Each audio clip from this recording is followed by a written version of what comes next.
Hello and welcome to the first episode of After Working Hours. My name is Priscilla Apia and I will be your host on this series. Today we are diving into a topic that is as essential as the air we breathe, yet often overlooked in the hustle and bustle of our daily lives. The topic is relaxation. The art of relaxation. The sweet art of doing nothing. Or as I like to call it, strategic nothingness. But before we get too cozy, let's set the scene. Picture this. You've just wrapped up a long, demanding day. Emails flying at you. Meetings that could have been emails. And perhaps a few unplanned detours along the way. By the time you're home, you feel like a crumpled piece of paper. Sounds familiar? Well, you're the right place. Today we're going to talk about how to smooth out those metaphorical wrinkles and transition from work mode to relaxation mode. Because life, after all, is about balance. Let's start with the big question. Why do we need to unwind? Why can't we just push through, power on, and keep going until we drop? Well, if you've ever tried to drive a car on an empty tank, you probably know the answer. Our bodies and minds are no different. We need to refuel, recharge, and sometimes just park ourselves in a quiet spot and enjoy the view. The truth is, unwinding isn't a luxury. It's a necessity. It's like a cup of tea for your soul, steeped in calm and served with a side of tranquility. But let's be honest. How often do we truly take the time to relax? I mean, genuinely relax. Not that I'm going to scroll through Instagram for a few minutes and then you sigh, oh, it's midnight kind of relax. No. We are talking about the kind of relaxation that leaves you feeling like a human being again, not a human doing. Now I'm going to get all sciencey on you, but it's worth mentioning that relaxation isn't just good for your mood, it's good for your health. When you take the time to unwind, you're actually doing your body a huge favor. You're lowering your stress hormones, boosting your immune system, and giving your heart a well-deserved break. And let's face it, your heart works hard enough dealing with your daily dose of drama, and it deserves a bit of TLC too, don't you think? But here's the thing. Relaxation is not a one-size-fits-all kind of deal. Some people find peace in a quiet room with a good book, while others need to sweat it out with some yoga or a run. Then there are those who find solace in a hobby, like knitting, painting, or if you're like me, trying to keep a house plant alive. Spoiler alert, I'm still working on that one. So, how do you find your relaxation sweet spot? Well, it's a bit like dating. You have to try a few different things before you find the right one that really clicks. And just like dating, sometimes things can get a little awkward. You might find yourself halfway through a yoga class thinking, this is supposed to be relaxing, but why am I sweating so much?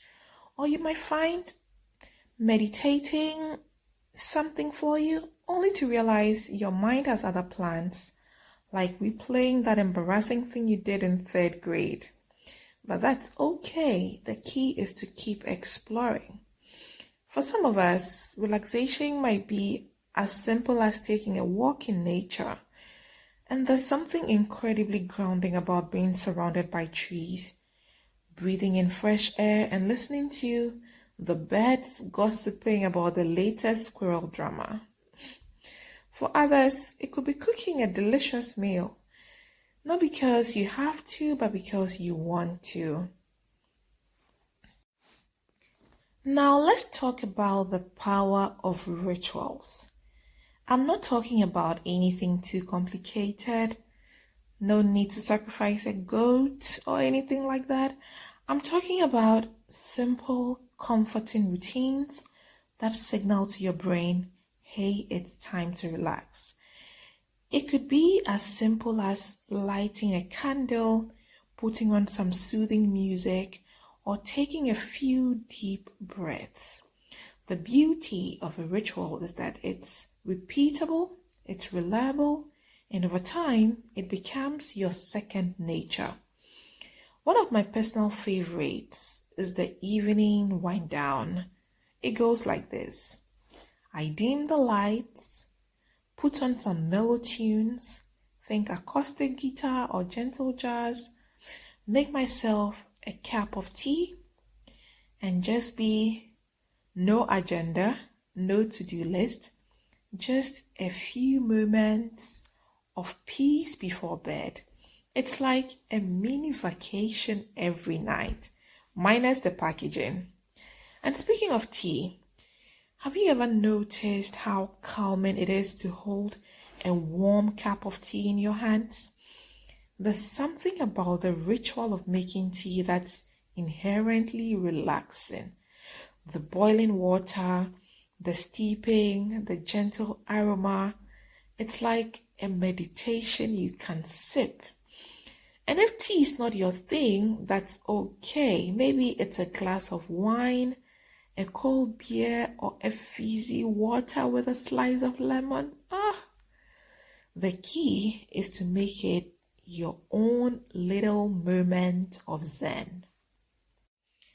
Of course, no discussion of relaxation would be complete without acknowledging the humorous side of it all.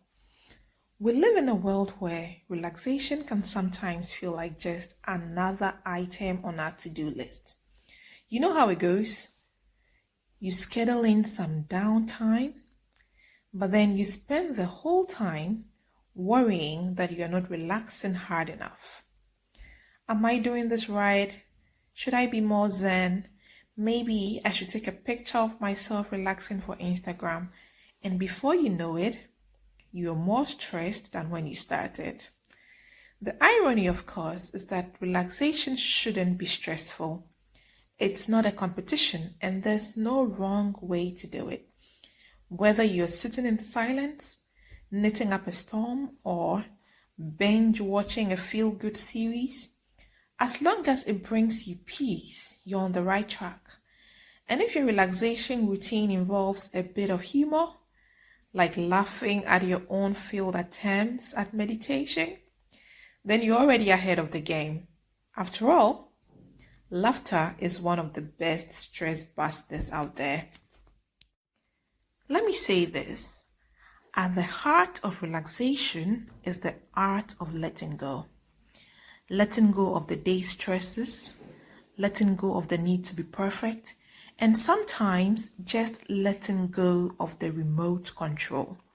It's about giving yourself permission to do nothing, to be still and to recharge. It's about recognizing that you are not just a human doing, but a human being. And being means sometimes just being. So tonight, after you finish listening to this episode, I want you to find your own way to let go. Maybe it's by sinking into the bubble bath, curling up with a good book, or even just laying back and listening to the sounds of the night. Whatever it is, know that you deserve this time. You've earned it. As we wrap up today's episode, I want to leave you with one last thought. Relaxation isn't just something you do. It's a gift you give yourself. It's a way of saying, I'm worth this time. I'm worth this peace. So the next time you find yourself feeling frazzled, remember that the art of relaxation is always within your reach. You just have to be willing to slow down, breathe, and embrace the moment. Thank you for joining me on this journey of unwinding after working hours. I hope you found a bit of peace, a few laughs, and maybe even a new idea or two for your own relaxation routine. If you've enjoyed this episode, please subscribe, share it with a friend, or leave a review. It really does help.